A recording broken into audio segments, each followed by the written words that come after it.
A millionaire walked into a small diner where the waitress was struggling to hold back her tears as she hugged her frail daughter.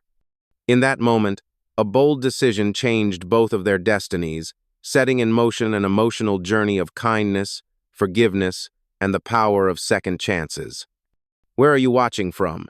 Leave a comment, hit like, and subscribe so you won't miss more inspiring stories like this. If a single act of kindness can heal the deepest wounds, would you believe in it? Join us as we explore this story where compassion has illuminated an entire community. Mia Carter, 29, walked the thin line between survival and despair in a working-class neighborhood of Memphis, Tennessee, where the worn cobblestone streets seemed soaked with sweat and broken dreams. Each morning, she slipped into her faded apron and stepped into Daisy's Diner, a small eatery tucked on a corner where the scarred wooden tables told stories of time past, and the scent of burnt coffee clung to the air like a reminder of life's harshness. With a meager paycheck and spare change tips kindly offered by truckers or regulars, Mia scraped together just enough to cover rent on her cramped apartment, whose peeling walls echoed with her daughter Sophie's rasping cough. Sophie, 6 years old with eyes as clear as an autumn lake, was the sole light in Mia's gloomy world. But that light was fragile, dimmed by severe asthma breathless episodes that shook her tiny shoulders and left her pale as a faded photograph. Every month, Mia paid $200 for medication, a sum that loomed like a mountain on her slender shoulders. That very morning, her bank balance read $18.62, a cruel reminder that the electricity bill was 3 days overdue and that darkness could swallow their home at any moment. Each night, as Sophie slept, Mia sat by the bedside listening to every wheeze, her heart tearing at each cold cough, every sound a dagger driven deeper into her soul. Mia's life was like a small boat adrift in a storm, no shore in sight, no guiding light. She had once harbored radiant dreams as a 16-year-old girl sketching lavish dresses on scraps of paper in her mother's warm kitchen. She had dreamed of becoming a fashion designer with collections that spoke of resilience and beauty. But those dreams turned to ashes when a house fire at 17 consumed her home, claimed her parents, and left her alone in a freezing world. From that day on, Mia learned to survive each step a battle, each coin a victory. Now at 29, the lines on Mia's face told a story older than her years. Each day at Daisy's Diner was an endless loop of heavy trays, irritable customer calls, and the forced smile she wore to conceal her broken heart. She moved like a ghost between tables, her hands toughened by constant cleaning, her worn sneakers scuffed thin. Yet inside her burned a small flame, fueled by love for Sophie. Her daughter was why Mia rose each morning, a guiding lamp through the darkest nights. Each evening after the rush, Mia sat in the kitchen corner under the flicker of a neon light, poring over her battered sketchbook filled with dusty dress design sketches, untouched but never forgotten. She flipped through the pages, her fingertips tracing pencil lines as though touching another version of herself, one life unshattered. Then Sophie's cough crackled through the phone from the apartment where Mrs. Ruby, a kindly but frail neighbor, was watching over her. That sound yanked Mia back to reality where dreams were a luxury, and all she wished was for Sophie to breathe more easily, even if just for a day. Life's weight pressed on Mia's chest like a boulder, but she dared not let it crush her. She looked in the mirror at the tired eyes, staring back, a woman fighting not for herself, but for the little girl who needed her more than ever. In Mia's heart, fear and hope intertwined like two ropes pulling her in opposite directions. Yet each time Sophie managed a faint smile, Mia knew she could not give up. She was Sophie's mother, and that was the only reason she remained standing, even as the world around her swayed. Ethan Hayes, 42, carried a heart weighed down by scars that would never fully heal, even though he had risen from poverty to become a self-made millionaire and the founder of a chain of tech startups in Nashville. Tall and broad-shouldered, he always opted for simple button-down shirts, as if trying to conceal the glittering wealth beneath. But his eyes, deep and haunted, told a different story, one of loss and lingering regrets. Behind his humble exterior, Ethan was a man imprisoned by his past, where each success only deepened the emptiness inside. Growing up poor in Memphis, Ethan was no stranger to gnawing hunger and days spent on social welfare. His mother died when he was young, leaving him and his sister, Clara, to face the world alone. Clara, with her warm smile and arms always ready to embrace her brother, was the guiding light through Ethan's darkest years. She sacrificed her own college dreams, working night shifts at Daisy's diner to buy him books, so he might escape the cycle of poverty. Clara was more than a sister. She was mother, friend, and Ethan's sole beacon of hope. But on his 20th birthday, Clara was felled by a sudden heart attack, leaving him with a void that could never be filled and a gnawing guilt that refused to fade. He wondered, if he had worked harder, if he had supported her more, would she still be here? That guilt clung to Ethan through the years. He built his tech empire partly for Claron, overdue promise that he would not squander the opportunity her sacrifice had given him. Yet every million-dollar deal and every new office tower only reminded him that Clara would never witness her brother's success. He carried with him an old embroidered handkerchief, Clara's final gift, as a reminder of all he had lost.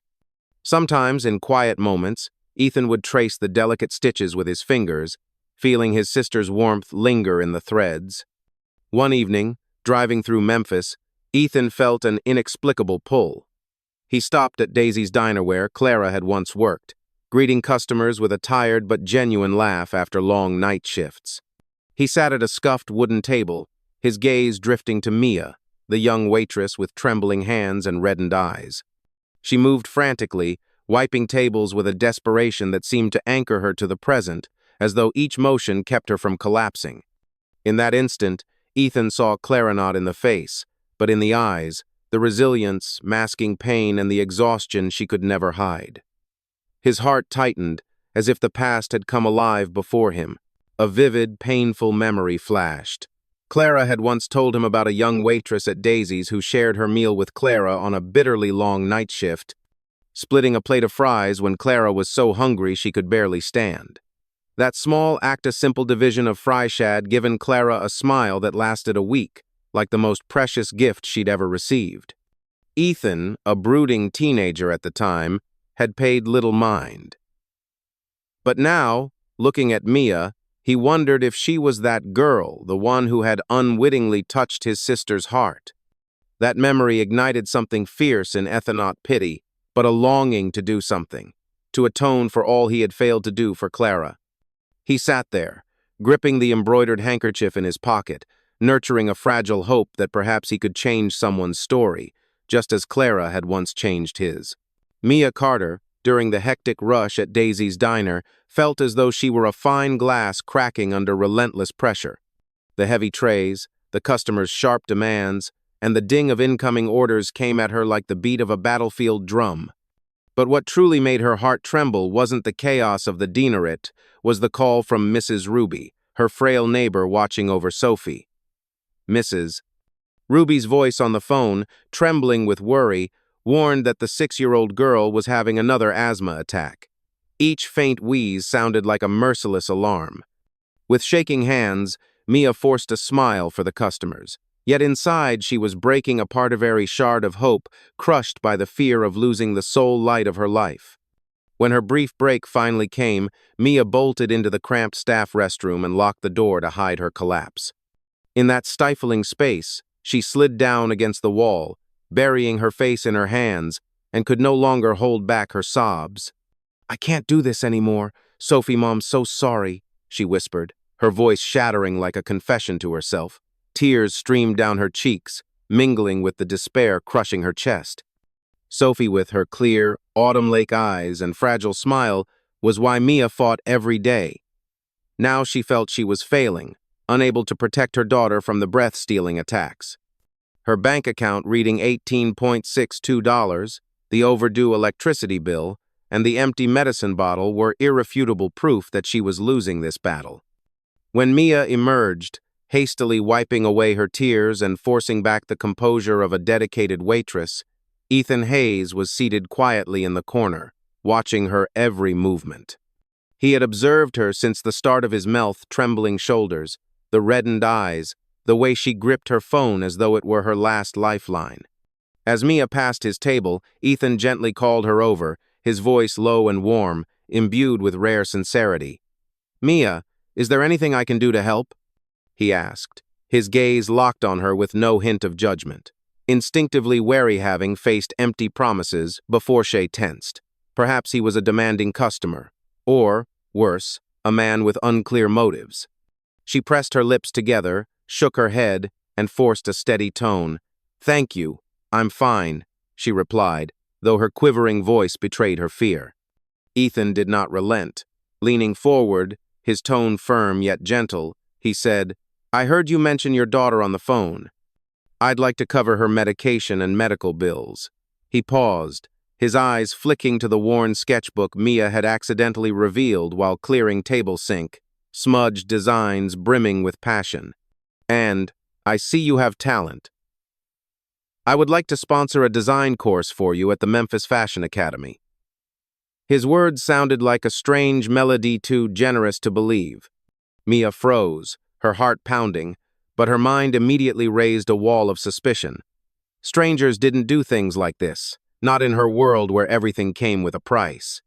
She recoiled, torn between hope and fear, wondering if this was a cruel prank or a trap with hidden strings she couldn't repay. That very night, when Sophie was rushed to the hospital with a severe asthma attack, Mia's world truly shattered. Sitting in the sterile waiting room, listening to the beep of machines and staring at Sophie's ashen face, Mia felt she had no choice. She seized the opportunity Ethan offered, even as anxiety weighed on her heart. His offer was a ray of light in the darkness, but it was like walking a tightrope. One false step could cost her everything. Within Mia's heart, hope and doubt intertwined, but for Sophie's sake, she was willing to risk it only to see her daughter smile again. Dear viewers, take a moment to relax or grab a glass of water before we continue. There are more surprises ahead. Comment 1 if you're enjoying the story, so we know you're still with us.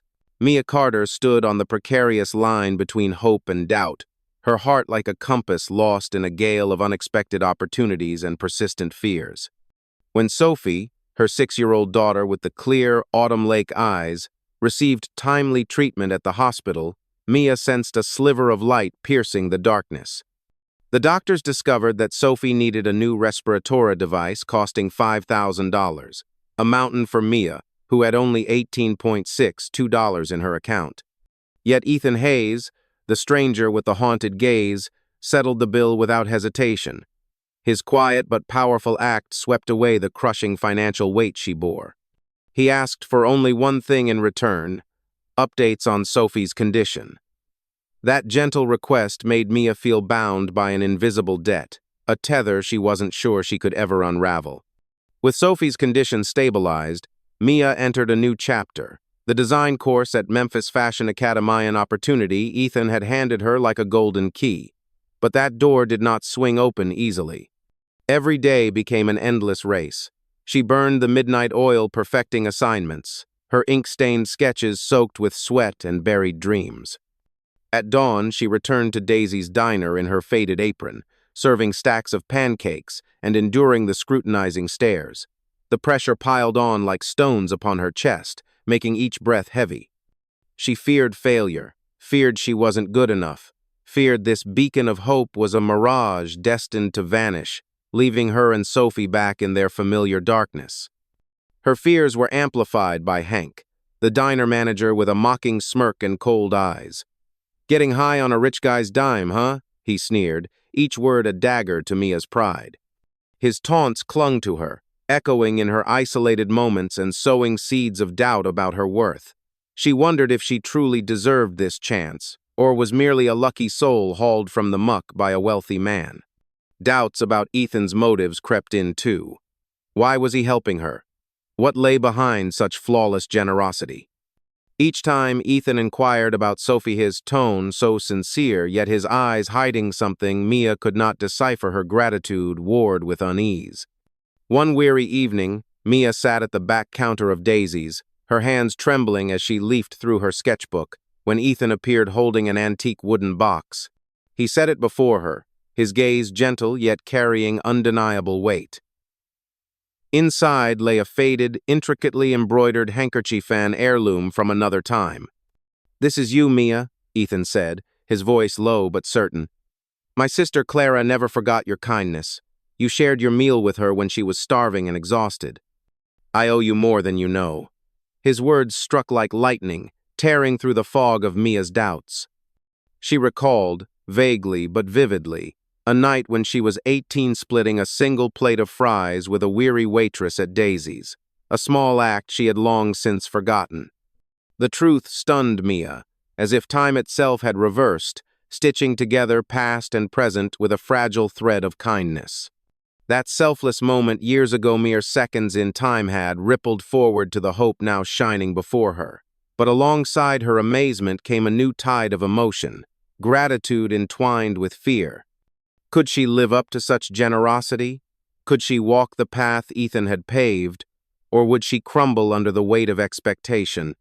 Mia clenched the handkerchief, her fingertips tracing the faded stitches, feeling her heart pound, brimming with hope yet trembling at the uncertainty of the road ahead.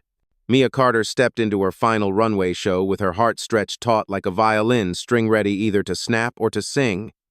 Her collection, Breath of Hope, was woven from the long nights spent by Sophie's side, each wheeze of the 6-year-old a reminder of life's fragility. The soft dresses, embroidered with stylized lungs in silver thread, were more than fashion. They were a declaration of love, of resilience, and of dreams once buried. Yet as she prepared to present, a chill wind swept through her mind. She feared she wasn't strong enough, that this world had no place for a diner waitress like her. That fear ignited when Hank, the manager from Daisy's diner, loomed at the edge of the stage, his gaze sharp as a blade. "Who do you think you area real designer?" He sneered, venom dripping from every word, poking at the insecurities Mia had fought so hard to bury. His taunt wasn't mere mockery. It reflected the very doubts she'd conquered, that she was an imposter, that this dream was far too grand for her calloused hands. She gripped her sketches, palms slick with sweat, feeling the floor buckle beneath her. But then Sophie's face appeared in her mind, weak yet trusting like a flame in the dark, pushing her forward. She couldn't let Hank, nor her own fear, steal this chance. As the models emerged wearing Mia's designs, her heart stuttered. Each step mirrored Sophie's breath. Every seam spoke of promises kept. The audience, initially still and skeptical, began to fall under the spell of her story, a mother, a warrior, and a dream that refused to bow. Applause trickled in, then swelled into a roar, sweeping away Mia's lingering doubts. When the judges announced Breath of Hope as the top winner, she felt herself lift off the ground, joy and disbelief mingling as if she'd touched a star. A sponsor approached afterward, offering a production partnership, unlocking a door she'd thought sealed forever. In that triumphant moment, Mia searched the crowd for Ethan. He stood there, smiling, yet his eyes remained distant, harboring silent sorrow. After the show, when the hall had emptied, Ethan found her. His eyes were raw now, stripped of all pretense. In a voice low and confessional, he admitted he'd helped Mia not merely out of kindness, but to atone for failing to save his sister Clara, who had sacrificed everything for him. His words cut deep, not to wound, but to reveal a wound longing for healing. Mia looked at him and saw not a powerful millionaire, but the boy who'd lost his dearest love, carrying a scar that would never fade. She reached for his hand, trembling yet resolute. "You saved Sophie and me," she said softly but firmly. "Clara would be proud of you." That simple forgiveness, gentle yet potent, blew upon the embers of Ethan's lingering guilt. In that instant, both felt release, Mia freed from her unworthiness, Ethan freed from his past's burden. Her words were more than gratitude. They were a bridge, uniting two hearts once shattered by loss. They stood together, wordless, sensing a silent hillinga as if their broken pieces had finally found their place. 3 years later, Mia Carter stood on the threshold of a dream realized, her heart like an oil lamp burning bright, no longer flickering in the winds of doubt. Sophie's Light, her boutique in downtown Memphis, was living proof of a journey through darkness, a place where each dress on the rack told a story of resilience and love. The walls gleamed jade green, reminiscent of Sophie's eyes. Now 9 years old, the healthy girl darted among the displays, her laughter like wind chimes. Mia watched her daughter, her soul filled with a simple yet profound joy, as if all past suffering had been transmuted into light. The shop's success was not hers alone, but a beacon of hope for others. She employed single mothers women who, like her, had been beaten down by life offering them training in sewing and design.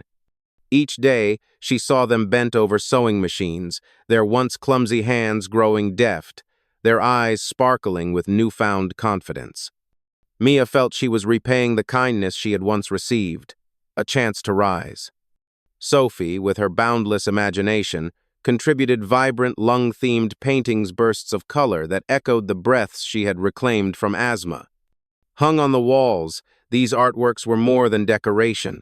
They symbolized life itself, reminding Mia that every day is a gift. Ethan Hayes, the stranger whose offer had changed everything, now stood beside her as a quiet partner. He funded a scholarship in Clara's name to help young women pursue design dreams, just as Mia had. He sought no spotlight, yet his presence was a steady current beneath the surface, nourishing a once barren field. Mia saw the change in Ethan's eyes, no longer heavy with sorrow, but gleaming with a serene peace, as if he'd found purpose in lifting others. At the grand opening of Sophie's Light, with customers lined up and laughter echoing, Mia prepared a special gift. She approached Ethan, offering him a newly embroidered handkerchief bearing the names Clara and Sympathy, two lights of their lives. Her eyes shone like stars. "Thank you for believing in me," she said softly but with all her emotion. Her words were more than gratitude. They were a bond, a promise that his kindness would forever be cherished. Ethan took the handkerchief, tracing the stitching with his fingertips, and for the first time in years he felt a pure love, free of guilt or loss. He smiled, genuine, his eyes shining as if Clara herself watched from afar, nodding in approval. Sophie's Light quickly became Memphis's emblem of compassion, not merely a store, but a lighthouse shining hope for anyone who once believed their dreams untouchable. Customers left with dresses and Mia's story tucked under their arms, carrying a spark to share. This tale began with a handkerchief, a small act of kindness from an 18-year-old Mia who shared her meal with Clara. That fleeting moment had ignited a flame of hope that traveled through time, touching broken hearts and healing them with generosity and forgiveness. Mia was no longer the trembling waitress locked in Daisy's diner restroom. She had become a mother, a designer, and an inspiration living each day with gratitude and purpose. Ethan, once imprisoned by guilt, found freedom in helping Mia and countless others. Together, they proved that a single act of kindness can transform a community, that even the smallest generosity can spark an everlasting flame, and that forgiveness is the key to healing our deepest wounds. The story of Mia and Ethan proves that an act of kindness, something as small as sharing a meal, can ignite a flame of hope, heal broken hearts, and spread love throughout a community. It reminds us that compassion and forgiveness don't just transform those who receive them, but also free those who give, bringing light to the darkest days. Have you ever experienced a moment of kindness that changed your life? Share your story in the comments. I would love to hear it. Thank you to everyone in the US and around the world for watching. Please hit like, subscribe, and ring the bell to help us share more beautiful stories. Every interaction you make is a spark that allows this channel to keep telling inspiring tales. Let kindness be your guide, for, as Mia and Ethan have shown, a small gesture can work a great miracle. See you in the next video.